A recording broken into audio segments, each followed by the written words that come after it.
वसल्लम की खिदमत में हाजिर होकर अपने मालिक की शिकायत की। हज़रत अब्दुल्ला बिन जाफ़िर रज़ी अल्लाह अन्हा से रिवायत है कि एक दिन रसूलुल्लाह सल्लल्लाहु अलैहि वसल्लम ने सवारी पर मुझे अपने साथ बिठाया, फिर मुझे चुपके से एक बात बताई जो मैं कभी भी किसी को नहीं बताऊंगा, और रसूलुल्लाह सल्लल्लाहु अलैहि वसल्लम क़ज़ा हाजत के लिए किसी टीला या गुंजान और घने खजूर के दरख्तों की ओट में जाना पसंद करते थे। आप सल्लल्लाहु अलैहि वसल्लम इंसार के बागों में से एक बाग में दाखिल हुए तो वहाँ एक ऊँट आपके पास आ गया, और उस ऊँट ने रसूलुल्लाह सल्लल्लाहु अलैहि वसल्लम को देखकर बढ़ करके आप सल्लल्लाहु अलैहि वसल्लम से कुछ कहने लगा, और उस ऊँट की आंखों में रसूलुल्लाह सल्लल्लाहु अलैहि वसल्लम से बात करते हुए आंसू जारी हो गए। जब रसूलुल्लाह सल्लल्लाहु अलैहि वसल्लम ने ये देखा तो रसूलुल्लाह की भी आंखों से आंसू जारी हो गए। आप सल्लल्लाहु अलैहि वसल्लम ने उस ऊँट की कान की हड्डी के पीछे हाथ फेरा तो उस ऊँट को सुकून आ गया और वो पुरसुकून सा हो गया और खुश होने लगा।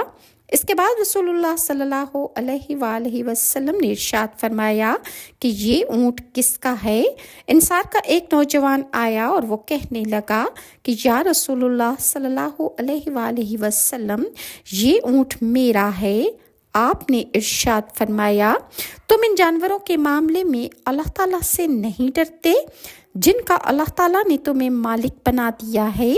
इस ऊँट ने मुझसे तुम्हारी शिकायत की है कि तुम इसको भूखा रखते हो और इससे काम ले लेकर इसको थका देते हो, लिहाजा इसका ख्याल रखा करो। और इसी तरह इमाम बहीकी हज़रत अबू ज़र गफ़ारी को कहते हुए सुना कि मैं तो सब कुछ देखने के बाद हज़रत उस्मान का नाम खैर से लेता हूँ और रसूलुल्लाह सल्लल्लाहु अलैहि वसल्लम की खलवत का मुतब्बी रहता था।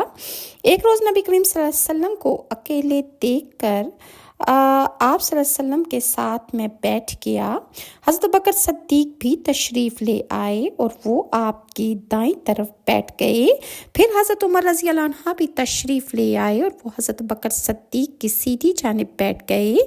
फिर हज़रत उस्मान रज़ी अल्लाह अन्हा आए तो वो हज़रत उमर रज़ी अल्लाह अन्हा के साथ बैठ गए। आप सल्लल्लाहु अलैहि वसल्लम ने अपने सामने से 7 या 9 कंकर लिए तो उनको उठाते ही उनमें से मक्खी की बिनबिनाहट की मानिंद आवाज़ आने लग गई। आप सल्लल्लाहु अलैहि वसल्लम ने इन पत्थरों को नीचे